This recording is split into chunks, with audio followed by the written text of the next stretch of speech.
So there have been so many rumors on the infamous iPhone 14 Plus, or formerly known as the iPhone 14 Max, and it's always cool to see what this iPhone could end up becoming based on all these leaks and rumors. And when it officially comes out this upcoming Wednesday, and in my opinion, I think this might be one of the best selling iPhones probably for the next year or so. I think a lot of people love the 14 sizes, but a lot of people were wanting to get a bigger iPhone, from the looks of it, based on people not wanting to buy the smaller iPhones like the minis. And with Apple going this different direction, I kind of do think the Plus could probably end up being one of the best selling iPhones. So for those of you who don't know, the Plus or the Max model is going to be a cheaper version of the iPhone 14 Pro Max. So if we look at the iPhone 13 lineup as an example, the iPhone 13 is almost like a cheaper version of the iPhone 13 Pro.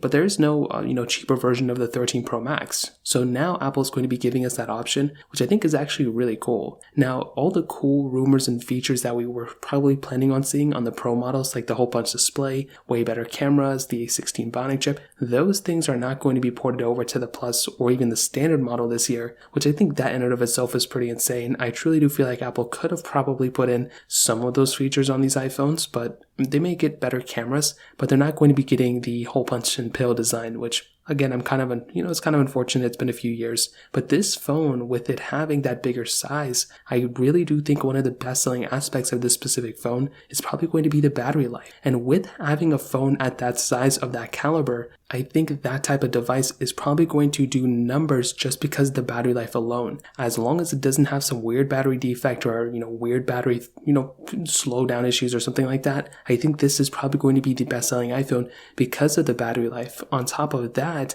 if we look at the price tag of what's kind of rumored to be this next generation of prices, it's looking to be the iPhone 14 could end up being $749. I would assume that the Max or the Plus model here is going to be $100 more than that. If we look at historically what Apple's been doing, typically they keep a $100 difference from the standard model and that next generation up. If we look at the minis, to the standard 12 and 13, we look at the Pro and the Pro Max. So I'm pretty sure there's going to be a $100 difference here. Now, the only times we haven't seen that is from like the iPhone 13 to the iPhone, 13 Pro. But those are, that we're not really comparing apples to apples there. So that is another reason why I think because of the $100 difference, a lot of people may end up choosing the Plus over the standard 14. Now, I will add on top of that the display and everything, 6.7 inches. That's pretty much what's rumored. It's really going to be that iPhone 14 Pro Max and almost like the 13 Pro Max what we have now, but without, probably with a dual camera setup. Still having a notch, probably not as good of a display, and definitely no promotion on that either. So that's pretty much what we could see with the next iPhone 14. If you have any other thoughts or questions, let me know in the comment section below. Hit the like button, that would mean so much, but definitely hit that subscribe button. More importantly than everything else, I love every single one of you guys.